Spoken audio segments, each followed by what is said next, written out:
Swamitva Yojana. Swamitva is when rural areas, the landholder doesn't even have his own papers or title in his hand.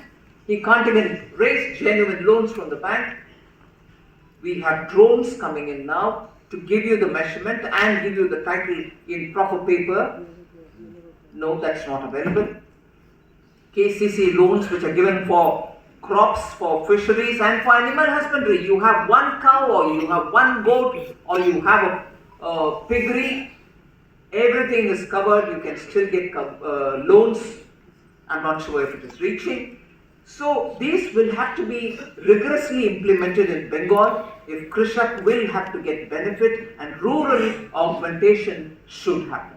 For rural augmentation to happen, many of these schemes are aimed at the last man in that cabin. And of course, support both by public and private investment should be towards enhancing agricultural productivity. In this, research for agriculture related work is important. I just recall to you that in this vote on account, we have given 1 lakh crore of rupees to a particular SPV, which will fund the research and innovative activities, be it from any field, from the private sector. Now, if this particular SPV starts its business, which it will start from now, research for particular areas in agriculture, whether it is for storage, preservation, or better quality grains, seeds, all that is possible.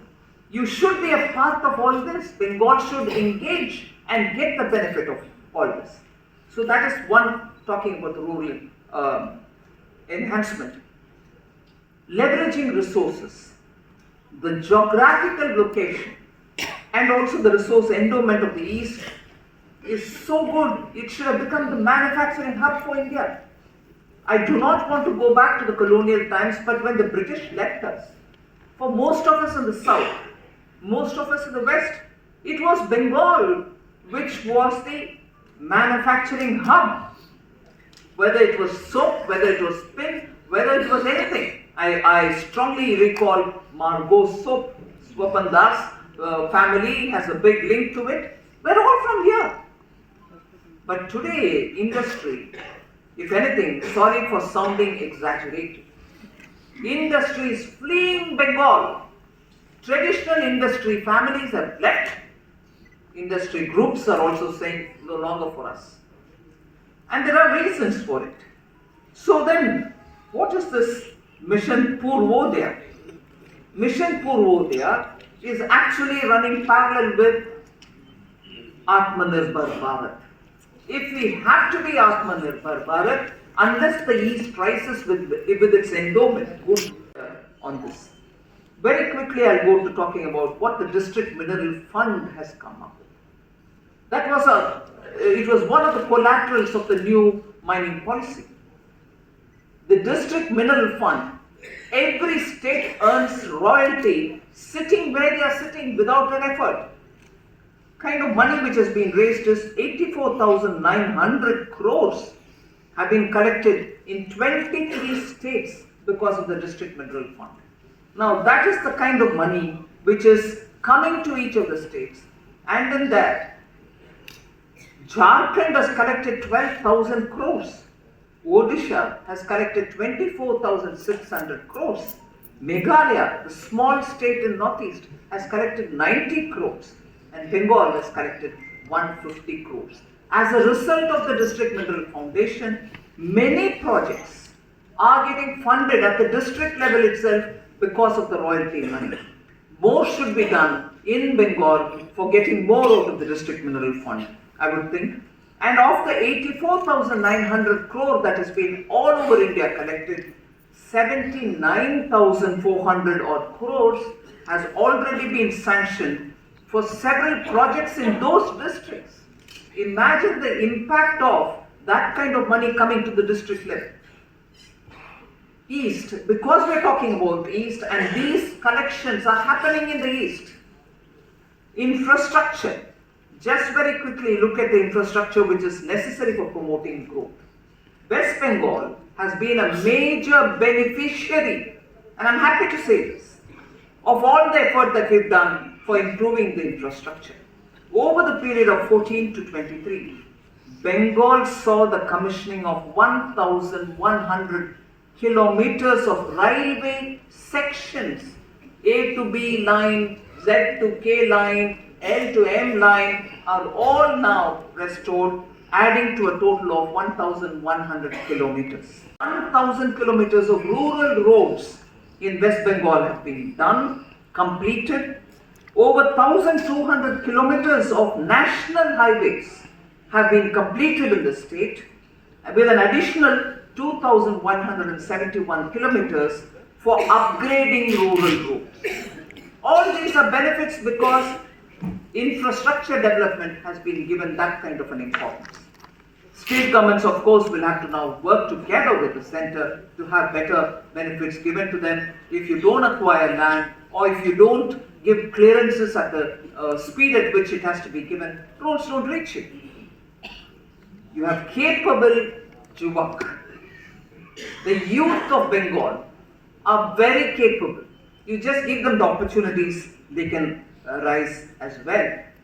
But what is happening is a sad story again. West Bengal was only second to Kerala in terms of literacy. At one point in time, both these states stood out for the rest of the country saying, oh my God, look at their educational levels. Today, the population which is 80 years or above was that population which benefited by that kind of an education system which prevailed in the two states. In Bengal, all those who are above 80 are the ones who benefited from that kind of education when Bengal was prosperous. But today, Bengal has fallen behind Gujarat, Maharashtra and Tamil Nadu, that if you take a section of 10 to 14-year-olds, today's 10 to 14-year-olds, their education levels, their literacy levels are far below Tamil Nadu, Tamil Nadu, Gujarat and Maharashtra. Till 2010, West Bengal was a net recipient of migrant laborers. But from 2010 onwards, 1.1 million workers have migrated out of Bengal. From 2010, it has both high-end, high-skilled human resources moving out, as much as was Lagari saying, they are going to sow seed or paddy or construct buildings. So both high-end workers and absolutely at the bottom rung, both are migrating. That from 2010, if you count it today, 1.1 million people from Bengal have migrated. It's a vicious cycle affecting industry. I'm not elaborating on that. Now, what are those schemes which the poorest of the poor need, which would hold them back to be in Bengal? Ayushman Bharat, 5 lakh rupees you can utilize and go to a hospital if somebody in the family is unwell. Without cash, without paper, you can get the benefit. We shall not implement Ayushman Bharat in Bengal. Now, politics has an end to itself. Somewhere you have to draw the line. Are you having politics to deny certain things for yourself, or you're denying the common poor public? You want to give a better system for them? Give them. But why do you deny something which is coming? 5 lakhs is not enough for Bengal poor, you give more. But even that 5 lakh, why do you want to stop? You stopped it. On the other hand, not only Ayushman Bharat card is being given, 5 lakh per year medical treatment for free is being given. But what did happen on 25th February 2024, this year, few days ago? PM Modi dedicated to the country 5 All India Institute of Medical Sciences. 5 aims were dedicated, and one of them was in Kalyani, just about 80 kilometers from here. Politics has not stopped PM Modi from serving the people of Bengal. But you're denying the service which Prime Minister Modi wants to do for the entire country and more so for the East. That's not denying Bengal, it's denying the people of Bengal, the poorest people of Bengal, which is a disservice to the people of Bengal. Bengal's ailing health care. I'll add one more point to it. PM opened up the AIMS, Kalyani gets one. I come from the south. I belong to Tamil Nadu, I'm married to Andhra Pradesh. Hyderabad has very good medical infrastructure. Tamil Nadu has very good medical infrastructure. I can tell you very clearly. In the small lanes which lead up to these huge big Apollos of the world, Medicity, Apollo, and many more such private hospitals. There was a time, at least 10 years ago, we hadn't seen it. 10, 15 years ago it began. That lane, the usual thing will be when there is a big hospital, you have many pharmacists in that road, pharmacy, medical shops. In the last 15 years, we see boards in Bengali. Boards in Bengali in Hyderabad, boards in Bengali for pharmacy shops near big medical centers. Patients from Bengal go to Hyderabad. Patients from Bengal go to Tamil Nadu, to Chennai for treatment. PM Modi gives you names. Ayushman Bharat is not allowed. So why would patients want to come out of Bengal for treatment elsewhere if only you are providing it all very well here? Neither are you providing, nor are you allowing Prime Minister Modi to do it, but you scream politics every time and deny the people the service which is due to them, which the rest of the country is benefiting from. And you then say, East will have to be helped, East is going to be the engine, East has got to be the one which has got to be developed. They've languished for a long time. Who is not allowing this development to happen in East? We should think for ourselves. Digital public infrastructure and the rate at which we brought in 5G. The reference was made to direct benefit transfers. Due to lack of opportunities, engineers, software engineers from this region are all forced to migrate and seek job elsewhere. The number of IT parks and associated service centers are not happening here.